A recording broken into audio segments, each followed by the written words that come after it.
And welcome into the USL Network. I'm TJ Reeves. It's opening weekend, and we have President Jake Edwards with us to talk about the beginning of the 2017 season. Jake, welcome. It's only been a few months since the USL Cup was raised in New York. Very busy off-season. One of your biggest stories, though, is elevation to Division II status. Tell us more about the importance of that. Yeah, thanks, TJ. It's been a very busy off-season, as you said. Short off-season that gets shorter every year. A lot of good things happening. One of the big stories in the off-season was the sanctioning of the USL as Division II.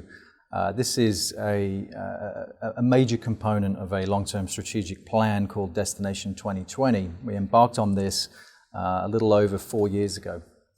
And a component of that was raising the level of operation and sophistication of the USL as a league and as the whole enterprise, working with all the clubs to make sure we have the right ownership, we have the right facilities, we have a sufficient level of operation at each club, and build it so that it has to be as good as or better as a second division level. So we've worked hard over the last few years on that. This has been a long process in terms of the application itself, almost a 2-year process.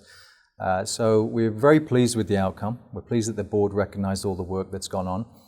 It's definitely a validation of the hard work, the commitment, the financial investment of the ownership across the country into facilities, into youth development, into the first team, into the community, and everything they do there. It's certainly a recognition of the work that we've done at the league level to grow the game, to improve the operations, to create a very sophisticated league.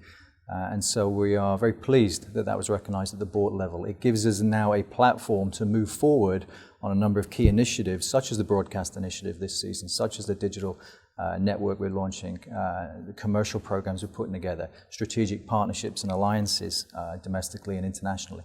So it gives us that platform to move ahead with all of those initiatives. So we're very pleased with that.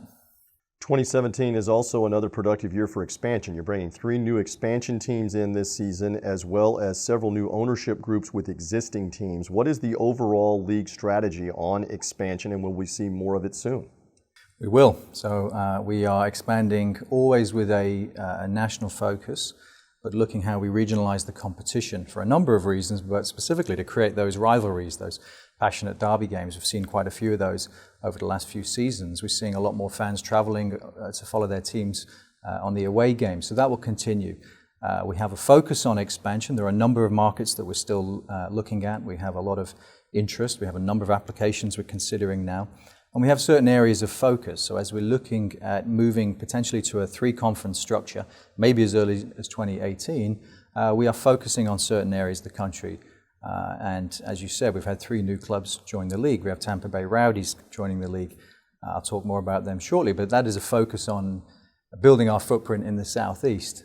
We have a focus right now on building out the Western Conference, and we've got a number of tremendous markets there that have put application into us that we're considering now. And so we will be making quite a few announcements on new markets throughout the 2017 season, but we'll have a few announcements coming up in the next month or 2.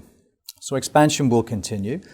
We've got 3 great clubs joining the league, 2 established clubs in Ottawa and Tampa, great local ownership, investing a lot of money into the facilities, very nice stadiums, good players, and great management teams in place there, good markets for us. So very pleased to welcome Tampa and Ottawa. And Reno, our expansion team in Northern Nevada, ties in nicely, great rivalry there with Sacramento Republic.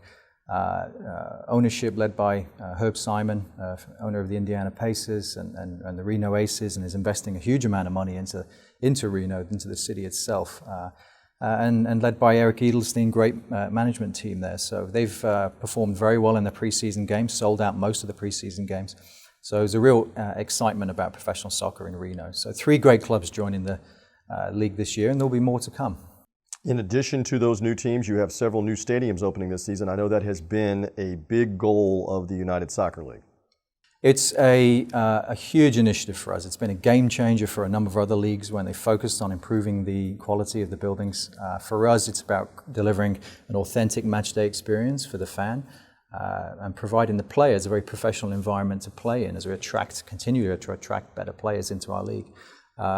We've spent almost $300 million now in stadium infrastructure over the last few years from the USL teams, and that will continue. No team comes into our league now without presenting a plan to build a soccer-specific stadium. So that's a key part of that Destination 2020 initiative. This year we'll be launching a fantastic new stadium in South Texas in the Rio Grande Valley. Beautiful 9,400 seat stadium.